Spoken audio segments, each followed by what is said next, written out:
नमस्कार, बहुत स्वागत है आपका। तो चमत्कारी सिद्धियां देने वाली हमारे आसपास बहुत सारे पेड़ पौधे हैं और आज हम उन्हीं पेड़ पौधे की बात करेंगे जो और इसके प्रयोग से धन की मुश्किलें दूर होती है, हर तरह की सुख सुविधाएं प्राप्त होती है। तो ऐसे पेड़ पौधे की आज हम आपके साथ बातें साझा करेंगे जो आपकी किस्मत को पूरी तरह से बदल सकता है। हालांकि जब भी आप कोई भी पेड़ पौधा लेकर जड़ लेकर आएं तो एक दिन पहले उनको निमंत्रण देना है, उनको अपना परिचय दें, कारण बताएं और अगले दिन प्रेम से जाकर प्रणाम करके उनके आग्रह पर उनको घर ले आएं। तो उनमें से पहला पौधा है दूधी का पौधा। ये नाम आपने सुना होगा पहले।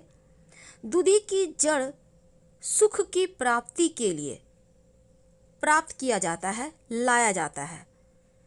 पुनर्वसु नक्षत्र में दूधी का जड़ लाकर अगर आप इस जड़ का तिलक लगाएं या अपने शरीर पर कहीं भी लगा लें तो सुखों की प्राप्ति होती है। दिन ब दिन आपके जीवन में तरक्की होती चली जाती है। इस पौधे को सुख बढ़ाने वाला पौधा कहा गया है। आसपास कहीं आपको मिल जाए, अच्छे से पहचान लें तो आप जरूर ले आए। दूसरा है, अब हम आपको महाप्रयोग बताएंगे, बहेड़ा का जड़। पुष्य नक्षत्र में इस बहेड़ा के वृक्ष की जड़ को लाना है, उसका एक पत्ता भी लेकर आइए और धन स्थान पर रख दीजिए। रोड साइड आपको मिल जाएगा ये पेड़, बड़ा पेड़ होता है। इस पौधे के पत्ते या जड़ घर में रहने से दृढ़ता नहीं आती। पूर्वा फाल्गुनी नक्षत्र में बहेड़े का पत्ता लाकर अगर घर में रख दें तो ऊपरी बला बाधा से मुक्ति मिलती है।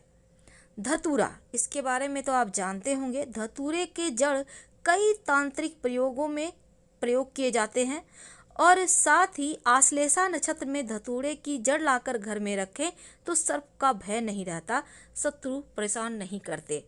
काला धतूरा का जड़ लाना है, याद रखिएगा। और पत्तियों में कालापन होता है जो काला धतूरा होता है। रविवार, मंगलवार या किसी भी शुभ नक्षत्र में आप घर में लाकर रख सकते हैं, धन वृद्धि होता है। मदार की जड़, मदार वही जो शिव जी को चढ़ता है। रवि पुष्य नक्षत्र में लाए जाने वाला ये जड़ पुष्य नक्षत्र में लाइएगा और दाहिने हाथ में धारण कीजिएगा इस जड़ को, तो आर्थिक मुश्किलें समाप्त होती है, कोर्ट कचहरी में सफलता मिलती है और कमर में बांधा जाए तो संतान की प्राप्ति नहीं, संतान को भी हो जाती है। तो जड़ का महत्व तो बहुत है तंत्र क्रिया में।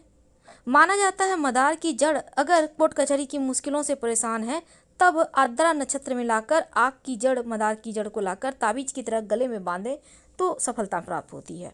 हत्था जोड़ी, नवरात्र के दिनों में, दीपावली के दिन कभी भी इसको लाया जा सकता है।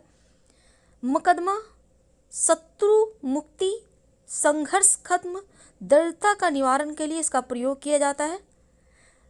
हत्था जोड़ी को लाकर हमेशा लाल कपड़े में बांधकर या फिर सिंदूर की भरा हुआ डिब्बी में रखना चाहिए। महिलाएं इसको नहीं छूती हैं, इस बात का ध्यान रखें। धन स्थान पर रखने का विधान है हत्था जोड़ी को लाकर, याद रखिएगा। बेला की जड़, बेला का पुष्प तो आपको पता है। अगर विवाह संबंधी कोई भी समस्या आपके घर परिवार में किसी के ऊपर आ रही है तो बेला के फूलों का प्रयोग किया जाता है। बेला, जिसको हम मोगरा या मोतिया भी कहते हैं, तो बेला के फूल सफ़ेद रंग के होते हैं। और अगर कोई महिला ये जो बेला की जड़ है और गुरुवार के दिन, और जो पुरुष हैं वो शुक्रवार के दिन अपने पास रखे तो शीघ्र विवाह के योग बनते हैं। चमेली का जड़, अब ये चमेली का जड़ क्या होता है? आपने नाम सुना होगा, बेला, चमेली, चंपा, सब एक ही जात के पुष्प हैं पर अलग अलग होते हैं। जो चमेली की जड़ है अनुराधा नक्षत्र में लाया जाता है। शत्रु भी मित्र बन जाते हैं। जिस घर में चमेली का पौधा होता है या इस जड़ को अगर पास में रखना शुरू कर दें तो शत्रुनाशक माना गया है इस पौधे की जड़ को। इसके बाद स्थान है चंपा। चंपा का पुष्प का आपने नाम सुना होगा, बड़ा सा पेड़ होता है और ये पुष्प खासकर माता रानी को ज़्यादा पसंद है। चंपा का जो पुष्प होता है सफ़ेद पुष्प होता है, बीच में पीलापन लिया हुआ, खुशबू बहुत खूबसूरत होता है इस पुष्प का।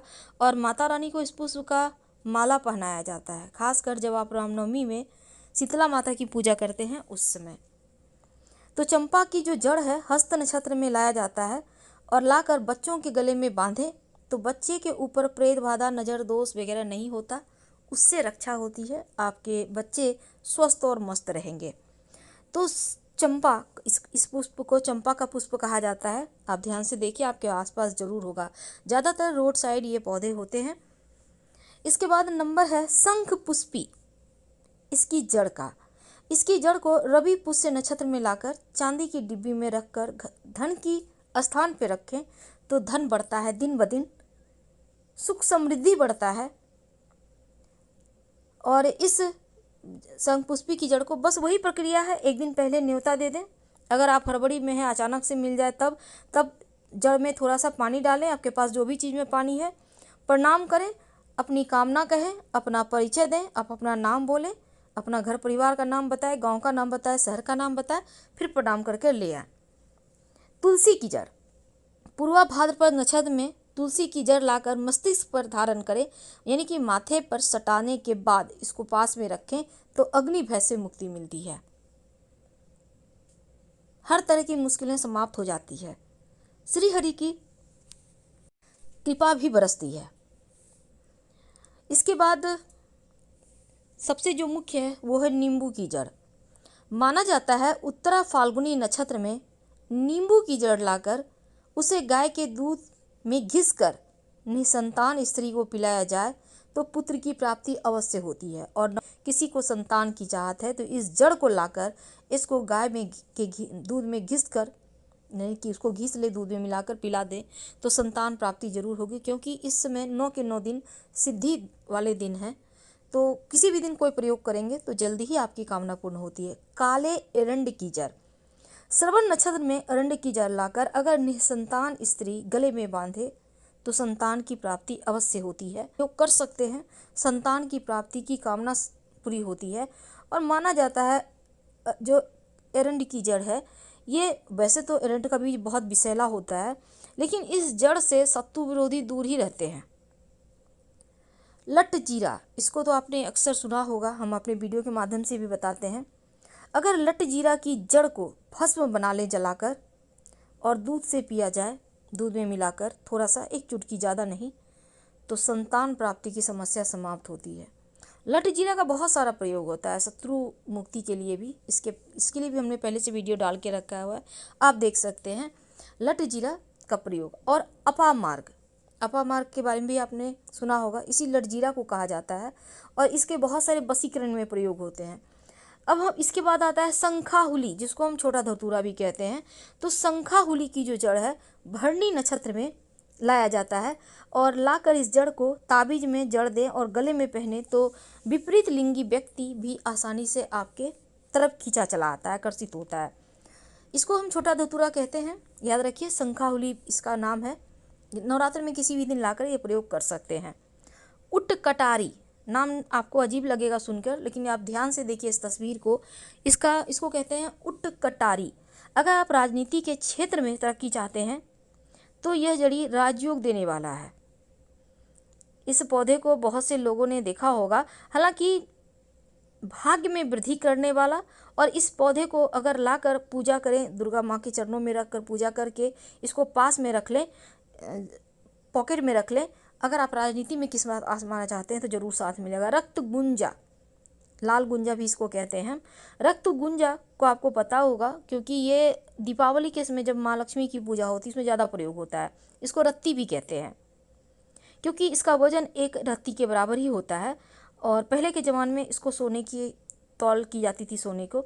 तो इस पौधे की जड़ को रवि पुष्य नक्षत्र में या फिर नवरात्र के किसी भी दिन लाकर आप धूप दीप दिखाकर जड़ को लाकर गाय के दूध से धोकर घर में रखें और थोड़ा सा अपने पर्स में रखें, सारे कार्य सिद्ध होंगे, मान सम्मान बढ़ेगा, धन बढ़ेगा।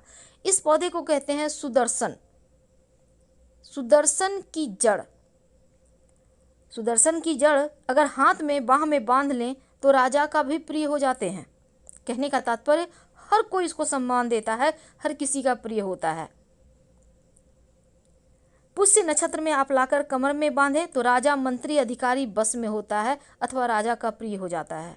अगर आसपास मिले तो छोड़िएगा मत, क्योंकि इससे ज़्यादा अच्छा कुछ प्रयोग हो ही नहीं सकते हैं। तो हम आपसे विदा लेते हैं। जानकारी अच्छी लगे तब लाइक कर सब्सक्राइब करें, अपनों से शेयर करें, कमेंट करें। धन्यवाद। हम फिर मिलेंगे।